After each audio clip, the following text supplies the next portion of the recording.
El tren se detuvo con un gemido largo y oxidado. Me bajé al andén de San Cornelio, un pueblo tan perdido que ni siquiera aparecía en los mapas modernos. El aire olía a tierra seca, y a algo más que no supe identificar en ese momento, pero que me dejó una sensación extraña, como si el lugar estuviera reteniendo el aliento. Traía conmigo poco, una maleta vieja y mi pluma favorita. Más que pertenencias, cargaba con un peso invisible que había crecido durante meses, años tal vez. Mi matrimonio arruinado, la carrera literaria que jamás despegó y un vacío persistente que ni el alcohol ni los libros podían llenar. Había venido aquí buscando paz, pero apenas puse un pie en el pueblo. Entendí que la tranquilidad era una ilusión lejana. La primera vez que vi el espantapájaros fue desde la ventana del tren. Se alzaba en medio de un campo interminable de trigo, descolorido y rígido como un cadáver colgado en la horca. Había algo en su figura que me incomodaba, aunque no podía precisar qué. Quizás era el sombrero negro ladeado sobre su cabeza, o el modo en que los jirones de tela se agitaban con el viento, como si fueran dedos que llamaban en silencio. Me dije que eran imaginaciones mías, producto del cansancio. La estación estaba desierta, ni un alma. Recogí mi maleta y avancé hacia el pueblo, siguiendo un camino polvoriento que se extendía entre los campos de trigo. Todo estaba demasiado quieto, como si el mundo hubiera sido pausado. Mis pasos eran el único sonido, salvo por el murmullo del viento atravesando el trigo. Ese murmullo, ¿era posible que el viento tuviera voz? Cuando llegué a la posada, el dueño, un hombre viejo y encorvado llamado Don Elías, me recibió con un silencio que hablaba más que las palabras. Me miró de reojo, como si pudiera leer mi alma con una sola mirada. «No muchos vienen por aquí», dijo finalmente, mientras me entregaba la llave de mi habitación. Intenté explicarle que estaba buscando un lugar tranquilo para escribir, pero él solo asintió con una mueca que parecía un intento fallido de sonrisa. Antes de subir a mi cuarto me detuvo, agarrándome del brazo con una fuerza sorprendente para alguien de su edad. «No se acerque al campo de trigo después del anochecer», dijo en voz baja, casi un susurro. Sus ojos estaban hundidos y brillaban con algo que podría haber sido miedo. No le respondí. Me limité a sentir más incómodo que preocupado. Lo achaqué a las supersticiones propias de un pueblo tan pequeño y aislado. Pero esa noche, mientras trataba de dormir, escuché algo. Primero pensé que era el viento, ese mismo murmullo que había oído al llegar. Pero esto era diferente. Era más profundo, más constante, como una voz que reptaba por debajo de los sonidos normales de la noche. Me levanté y me acerqué a la ventana. El campo de trigo se extendía frente a mí, una vasta alfombra dorada bañada por la luz de la luna, y allí, en el centro, estaba el espantapájaros. Su silueta era un manchón oscuro contra el brillo pálido de los campos, pero lo que me hizo retroceder con el corazón acelerado no fue su presencia, sino la certeza de que estaba mirando directamente hacia mi ventana. Apagué la lámpara y me metí bajo las cobijas como un niño asustado.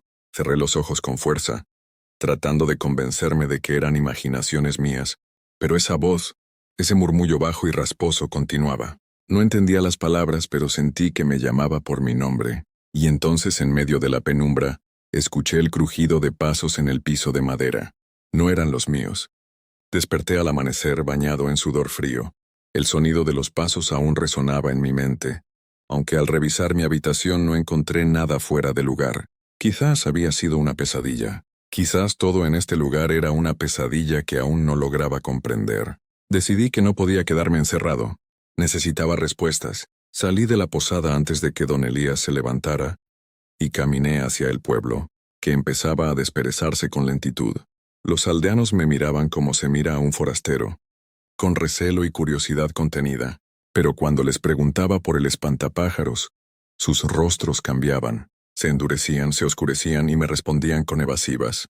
«No hay nada que buscar allí, joven. Mejor no se meta en lo que no le importa», dijo una mujer mientras barría el frente de su casa. Su tono no admitía discusión. El único que accedió a hablar conmigo fue un viejo pescador que descansaba junto a una fuente en la plaza. Tenía los ojos opacos de alguien que había visto demasiados inviernos, pero su voz aún era fuerte. «Ese espantapájaros lleva ahí más tiempo del que puedo recordar», me dijo, escupiendo al suelo. «Dicen que fue puesto por los primeros habitantes del pueblo para proteger los cultivos de los cuervos, pero no es un espantapájaros común». «¿Qué quiere decir con eso?», Pregunté inclinándome hacia él. Dicen que tiene raíces, que no está hecho solo de paja sino de algo más, algo que crece bajo la tierra y que se alimenta de... Hizo una pausa mirando hacia los campos. Se alimenta de nosotros. Me reí nervioso esperando que también lo hiciera, pero no lo hizo. ¿Usted cree en esas historias? Insistí tratando de obtener algo más concreto. No importa lo que yo crea. Lo que importa es que nadie se acerca al espantapájaros, especialmente de noche. Aquellos que lo hacen, ¿no vuelven? Me despedí del viejo con un nudo en el estómago. Sus palabras parecían absurdas, pero algo en su tono me hizo pensar que él creía cada palabra que decía. Esa tarde decidí acercarme al campo, no para desafiar las advertencias, sino porque sentía que el espantapájaros me llamaba. Era como si tuviera una cuerda invisible atada a mi mente, tirando de mí. Cuando llegué al borde del campo me detuve. El trigo se movía con el viento, creando un susurro continuo que me recordó al murmullo de la noche anterior. El espantapájaros estaba allí, inmóvil pero imponente, como un centinela que guardaba secretos antiguos. No pude evitar acercarme. Cada paso se sentía más pesado, como si la tierra intentara atraparme. Cuando finalmente estuve frente a él, noté detalles que no había visto antes. Su sombrero estaba raído, pero cubierto de algo que parecía sangre seca. Sus manos, hechas de ramas, terminaban en garras. ¿Y sus ojos? No eran ojos de verdad, pero algo en los agujeros negros del saco que le servía de cabeza me observaba. No sé cuánto tiempo pasé mirándolo. El aire estaba cargado, como antes de una tormenta. Fue entonces cuando noté algo extraño en el suelo a sus pies. Había marcas, como surcos profundos formando un círculo alrededor de él. Me agaché para examinarlo y entonces lo sentí. El suelo vibró apenas un segundo como un latido. Retrocedí de un salto tropezando con el trigo. Mi respiración era un jadeo frenético, y mi mente luchaba por encontrar una explicación racional, pero no la había. Volví a la posada al caer la noche, decidido a dejar todo atrás. Había algo terriblemente mal con ese lugar, algo que no quería entender. Pero cuando llegué a mi habitación, encontré un paquete pequeño sobre la cama. Era un diario. El mensaje escrito en la primera página me heló la sangre. El espantapájaros no ahuyenta cuervos. Ahuyenta algo peor. Esa noche no dormí. La voz volvió, más clara que nunca. Era ronca y raspaba como ramas secas chocando entre sí. Y esta vez, entendí lo que decía. No huyas. Todavía no te he mostrado tu miedo. El diario permaneció sobre mi cama como un animal muerto, infectando la habitación con su presencia. Intenté no abrirlo, pero la curiosidad y el temor me vencieron. Las primeras páginas estaban llenas de notas dispersas, escritas con una caligrafía apresurada y temblorosa. Algunas líneas hablaban de extraños ruidos provenientes del campo, otras describían sueños recurrentes con el espantapájaros. Pero una frase subrayada varias veces se me quedó grabada. El espantapájaros tiene raíces humanas. El aire en la habitación se volvió sofocante. Las palabras parecían moverse en el papel, vivas y agitadas como si quisieran saltar hacia mí. Cerré el diario de golpe y me hundí en la cama, tratando de convencido de que todo era una locura, pero ya no podía ignorar lo que sabía, lo que sentía. Al día siguiente, fui al único lugar donde pensé que podría encontrar respuestas, el bar del pueblo.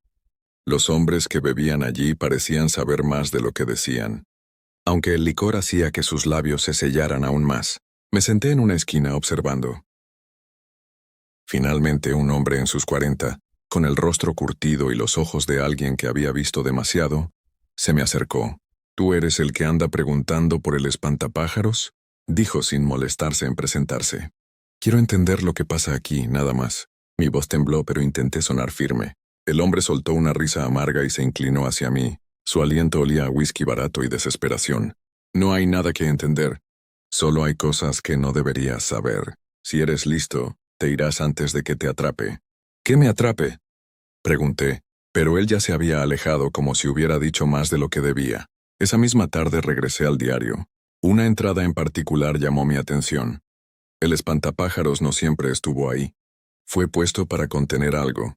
Pero ahora creo que lo que contiene se está despertando. Cada palabra me hundía más en un abismo del que no sabía si podría salir. Y entonces lo decidí.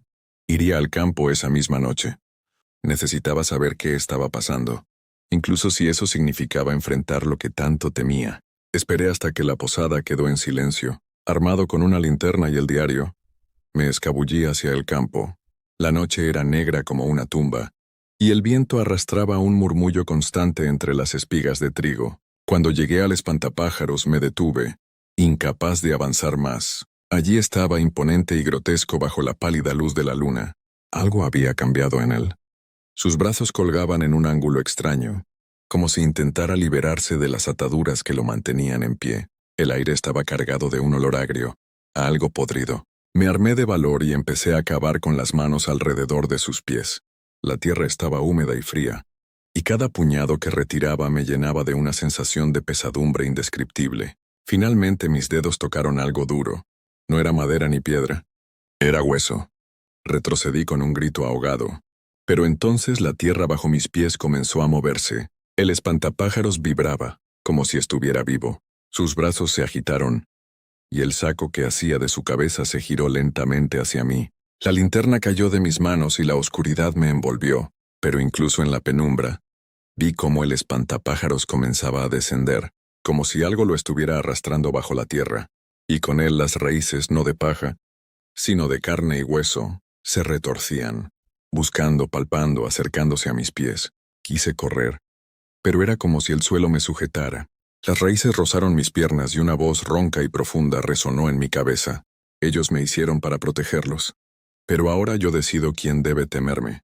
Todo se volvió negro, y en el último instante antes de perder la conciencia, sentí que algo se aferraba a mi tobillo, arrastrándome hacia la oscuridad. Desperté en completa oscuridad, con la garganta seca y el cuerpo rígido como si hubiera dormido siglos. El aire era espeso, cargado de un olor húmedo y metálico que me provocaba náuseas. Intenté moverme, pero mis brazos y piernas estaban enterrados en algo frío y viscoso. Me llevó unos segundos darme cuenta de que no estaba en el campo, ni en ningún lugar que pudiera llamar mundo. A mi alrededor se extendía una vasta caverna, cuyas paredes pulsaban débilmente, como si estuviera atrapado en el interior de un organismo vivo. Las raíces que había visto antes estaban por todas partes, retorcidas y vibrantes como si respiraran. Algunas goteaban un líquido oscuro que, al caer al suelo, producía un sonido que recordaba a un corazón latiendo. Me obligué a levantarme. El suelo bajo mis pies era blando, casi esponjoso, y cada paso que daba parecía despertar algo en las profundidades. No sabía dónde estaba ni cómo había llegado, pero lo único que tenía claro era que no estaba solo. A lo lejos, en medio de esa caverna orgánica, vi una figura, el espantapájaros. Pero no estaba inmóvil como antes. Se alzaba más alto, más imponente, con los brazos extendidos como un crucificado macabro. Sus ojos vacíos y negros ahora brillaban con una luz enfermiza, y su cuerpo parecía fusionarse con las raíces que se extendían por la caverna, como si él mismo fuera la fuente de todo aquello. Finalmente despiertas. La voz no llegó a mis oídos sino directamente a mi mente. Era profunda, antigua, y parecía venir de todas partes a la vez. ¿Qué eres?, logré murmurar, mi voz apenas un susurro. El espantapájaros inclinó su cabeza hacia mí, como si se burlara de mi miedo. Soy lo que ellos hicieron para contener su culpa. Soy el guardián de sus pecados, el eco de lo que enterraron para protegerse. Pero tú eres diferente. Las raíces comenzaron a moverse, deslizándose por el suelo como serpientes. Una de ellas se enroscó alrededor de mi pierna, fría y fuerte como un grillete. No vine aquí por voluntad propia, dije, tratando de soltarme, aunque sabía que no tenía sentido.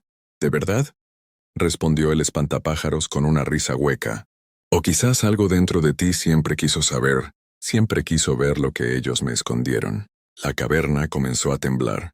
Las paredes latían con más fuerza, y el líquido oscuro que goteaba de las raíces ahora corría en pequeños arroyos hacia el centro de la sala. Allí un pozo profundo parecía absorberlo todo, como un corazón hambriento que esperaba alimentarse. ¿Qué es este lugar?, pregunté, mi voz quebrándose. Es el abismo de su miedo.